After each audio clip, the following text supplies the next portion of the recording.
આદિવાસી સમાજના આગેવાનો, વડીલો, યુવાઓ, માતા બહેનો 9 ઓગસ્ટની હાર્દિક શુભકામનાઓ તેમજ આપણા લોક લાડીલા ધારાસભ્ય શ્રી ચૈતર વસાવા સાહેબ તરફથી પણ આદિવાસી સમાજને 9 ઓગસ્ટ વિશ્વ આદિવાસી દિવસની શુભેચ્છાઓ પાઠવી છે. દર વર્ષની જેમ આપણે આ વર્ષે પણ 9મી ઓગસ્ટ વિશ્વ આદિવાસી દિવસ ઉજવીએ છીએ. ત્યારે આપણા આદિવાસી સમાજના રીતિ રિવાજો, રૂઢિઓ, પરંપરાઓ, વાજિંત્રો, પહેરવેશ આપણે આપણા સમાજનું અસ્તિત્વ ટકાવવા માટે આપણે જાળવી રાખવાનું છે. આપણા જંગલો, જમીનો આપણા જ છે, એનો આપણો અધિકાર છે. આદિવાસી સમાજે સંગઠિત અને જાગૃત થવાનું છે. આજે યુવાઓ પણ ઘણી મોટી સંખ્યામાં ઉપસ્થિત છે. ત્યારે હું યુવાઓને કહેવા માંગુ છું કે આપણે વ્યસનોથી દૂર રહેવાનું છે અને શિક્ષણમાં પણ ધ્યાન આપવાનું છે. આદિવાસી સમાજમાં શિક્ષણ ઘણું ઓછું છે, એટલે આપણે શિક્ષણ લાવીશું તો જ આપણો આદિવાસી સમાજ આગળ આવશે.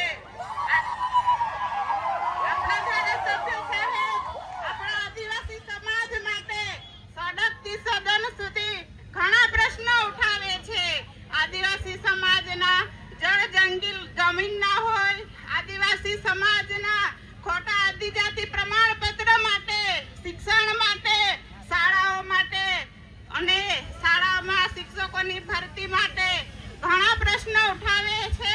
ત્યારે આ સરકાર ખોટી રીતે એમને વારંવાર જેલમાં મોકલે છે.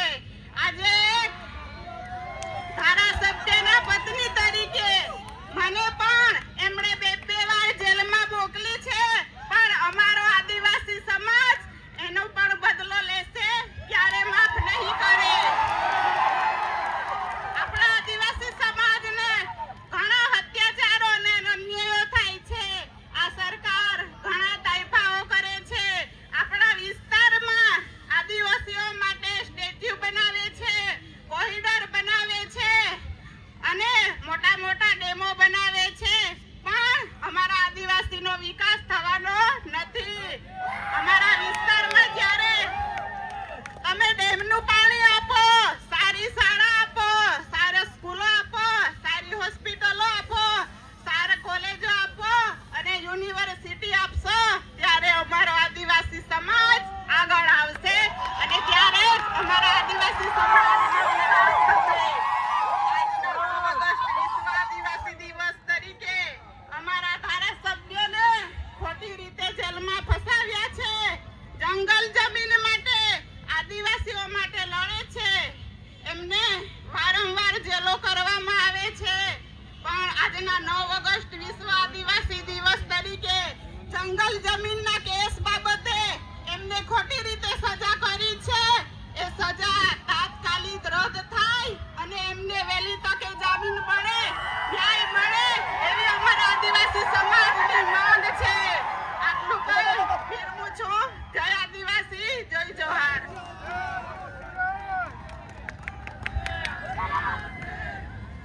શકુંતલાબેનનો ખૂબ ખૂબ આભાર. આપણને જોમમાં લાવી દીધા. શિક્ષણથી માંડી, સમાજથી માંડી, સંસ્કૃતિથી માંડી આપણા હક અધિકાર સુધીની વાત એમણે આપણી સમક્ષ મૂકી છે. ફરી એક વખત તાળીઓના ગડગડાટથી એમનો આભાર માની લઈએ. આ તબક્કે આદરણીય ચૈતરભાઈના ધર્મપત્ની શ્રીમતી વર્ષાબેન આપણી મધ્ય ઉપસ્થિત છે. તેઓ ઉદ્બોધન કરશે.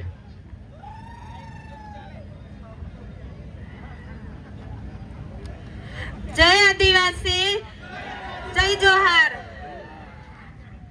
આજે 9 ઓગસ્ટ વિશ્વ આદિવાસી દિવસ નિમિત્તે ડેડિયાપાડા ગ્રાઉન્ડ ખાતે ઘણી મોટી સંખ્યામાં વડીલો, બહેનો,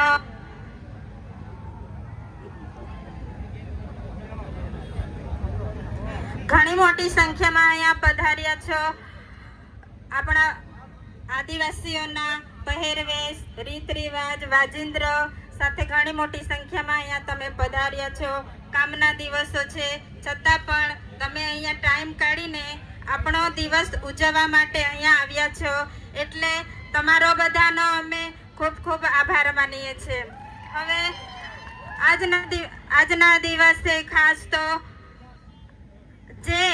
જે માણસ આપણને જાગૃત કરે છે, આપણા માટે લડે છે, હર હંમેશા સડકથી સદન સુધીના માટે જે સરકાર સામે બાયો ચડાવીને જે લડત લડે છે, તે આજે આપણી વચ્ચે અહીંયા હાજર નથી. એ માટે આપણને એની ખોટ આજે દેખાય છે.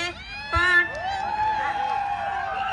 ખાસ તો ગયા વર્ષે પણ આવી રીતે જ એમની ખોટ હતી, એટલે આજે હું ધારાસભ્ય વતી તમારી બધાની માફી માંગુ છું કે છેલ્લા 2 વર્ષથી હું તમારી વચ્ચે હાજર રહી શક્યો નથી. 9 ઓગસ્ટ મેં તમારી સાથે ઉજવી નથી. એ બદલ હું મારા લોકોને, મારી જનતા પાસેથી દિલથી હું આભાર માનું છું, કેમ કે હું સતત તમારા માટે લડું છું. તે સરકારને ગમતું નથી એટલે મારી સાથે આવું કરે છે, પણ હંમેશા જનતા મારી સાથે ઊભી છે, એટલે હું તમારી બધા પાસેથી માફી માંગુ છું. અને ખાસ તો આપણો આજે દિવસ છે, આપણે ઘણી બધી જગ્યાએ ધામધૂમથી ઉજવીએ છીએ. એવી જ રીતના આપણે ડેડિયાપાડામાં પણ આપણે શરૂઆત કરી છે. છેલ્લા 4-5 વર્ષથી આપણે ખૂબ મોટી સંખ્યામાં લોકો ડેડિયાપાડા ભેગા થઈને આપણા આદિવાસી દિવસને ઘણા આનંદથી ઉજવીએ છીએ. એટલે આપણે બધાએ આવી જ એકતા જાળવી રાખવાની છે. આદિવાસી આ દેશનો મૂળ માલિક છે, એટલે આપણે આદિવાસી દિવસ ઉજવીએ છીએ. કેમ કે પહેલો જળ, જંગલ, જમીન બધું આદિવાસીનું છે. એ આપણે આપણી પાસેથી છીનવવાની કોશિશ કરી રહ્યા છે, એટલે આપણે બધાએ એકતા જાળવવાની છે. આપણે બધાએ સાથે રહીને લડત લડવાની છે. આપણો હક છે, આપણો અધિકાર છે, એ બધું આપણી પાસેથી છીનવાય છે. પણ આપણે હોશિયાર રહેવાનું છે, આપણે જાગવાનું છે. આપણા ધારાસભ્ય આપણને હંમેશા જગાડતા રહે છે કે મારો આદિવાસી સમાજ આગળ વધે, આગળ આવે, ભણતરમાં આગળ આવે, બધી જ લડતો લડે છે. એટલે યુવા મિત્રો, તમે બધા ખાસ સાથ સહકાર આપજો. વડીલ મિત્રોને પણ અમને કહીએ છીએ, તમે બધા આદિવાસી દિવસ છે એટલે અહીંયા બધા પધાર્યા છો, એટલે તમારો બધાનો અમે ખરા દિલથી આભાર વ્યક્ત કરીએ છીએ. આપણા પહેરવેશ, આપણા રીત રિવાજો, આપણે બધી જે પૂજા કરીએ છીએ તે આપણે ભૂલી નથી જવાનું.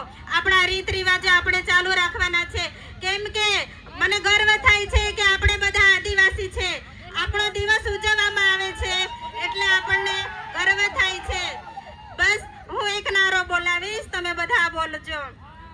આદિવાસી એકતા, આદિવાસી એકતા, ઉલ ગુલાન, ઉલ ગુલાન. આભાર. જોરદાર તાળીઓના ગડગડાટથી વર્ષાબેનને આભાર વ્યક્ત કરીએ છીએ. ભલે ચૈતરભાઈ વસાવા જેલમાં હોય અને આમ પણ આપણો ઇતિહાસ બોલી રહ્યો છે કે આઝાદીની લડાઈમાં જેટલા પણ આદિવાસી ફ્રીડમ ફાઇટર્સોએ ભાગ ભજવ્યો છે એ તમામ લોકો જેલ વિહોણા રહ્યા નથી. એટલે સાથીઓ, જેઓ આઝાદી માટે લડી રહ્યા છે એમને જેલ જવું પડશે, પરંતુ બેનશ્રીને હું એક આશ્વાસન આપીશ, ક્યોંકि टाइगर अभी जिंदा है.